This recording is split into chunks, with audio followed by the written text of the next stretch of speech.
What's up, guys? Thank you for clicking on the video. So this is the XLR conclusion. This is the verdict. What are we going to do with the XLR Max-Din? I'm going to tell you all about it in this video because we are at F1 in Las Vegas and I'm still working. So stick around. You're watching KnightDriveTV.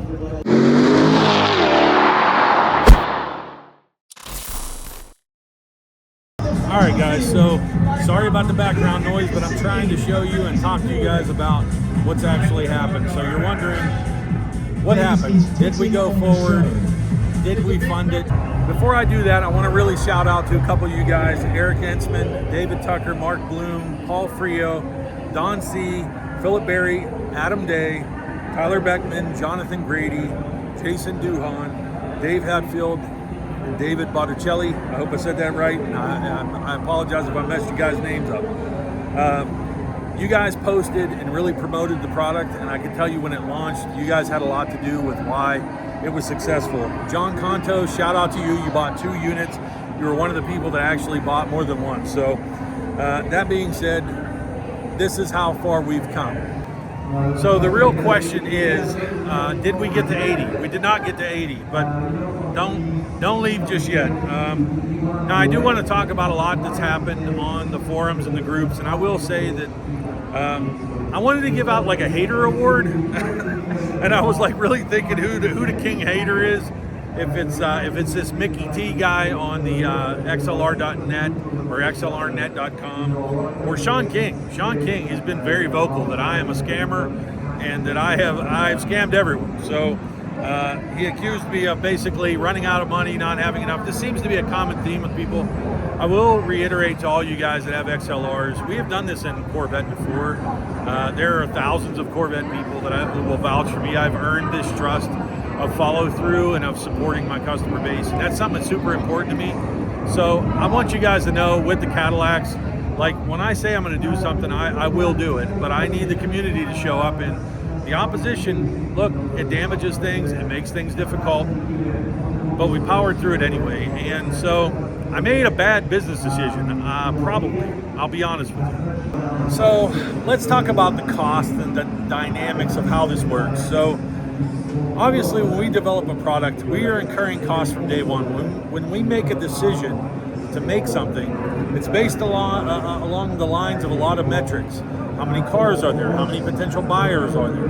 What do the cars cost? And so when we looked at this, I really felt strongly, because of my connection with the Corvette community, that we could push this unit to the XLR folks. And that was a gamble that I had to make.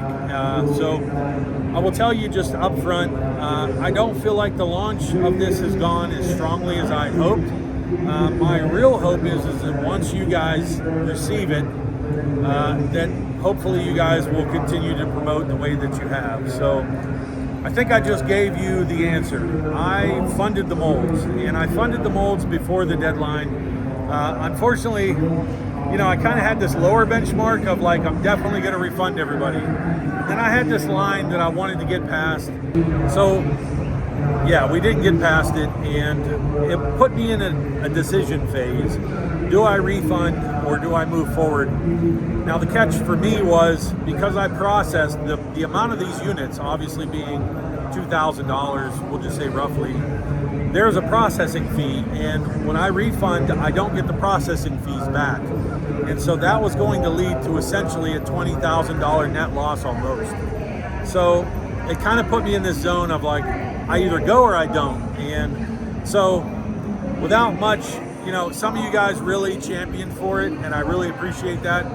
The haters, look, there's haters in every crowd. I had it in C6, but the fact is I had to make a decision, and I bet on you guys again twice.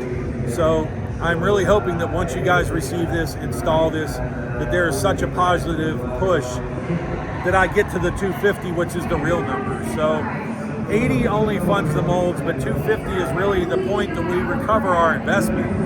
And so I really need you guys to come through. I bet on the XLR community big time here, and I funded it. So all you guys who paid, you are going to get your units. And that's the message I got to give here. So let's get ready, guys. The hell with the haters. We're doing it. Okay, so I saw some comments of guys saying, I'm just going to wait a year until it's $1,000 and then it'll be fine. I'm going to tell you right now that that's not going to happen. And the reason that that's not going to happen with this unit is multifold. So reason one is the Chinese see this market as too small. They didn't even want to do it, my own partner company. So no knockoff company is going to get into a market that's really undersells like this. I made a stupid decision, but I bet on you guys hoping that this comes through. So it really takes kind of a dumb American to jump into this, because Chinese would never fund this, would never do this. The second reason is the Chinese develop what they have easy access to because they want to bring their costs down. I'm in the United States, there are no XLRs over there, so I can tell you right now they're not going to do that either. And third, I have a lot of plans and a lot of contingencies. I've dealt with knockoffs and I can deal with them again. The Chinese don't really understand my tactics, so if you're thinking it's going to be $1,000, it won't. Now, let's just highlight that with people sell their cars. You can potentially see a used unit. That is possible, yes. Secondarily, if we go through 2026 and I'm going bankrupt because I have committed to $500,000 of these units and only sold a small number, I will liquidate them. So you guys who have bought these units, to keep your value up, I do need support, and I'm really betting on you guys, and it's a small number obviously, but I need you guys to help me out, and that way we can create demand, sell this product moving forward, and do good. So I'll catch you guys on the next one.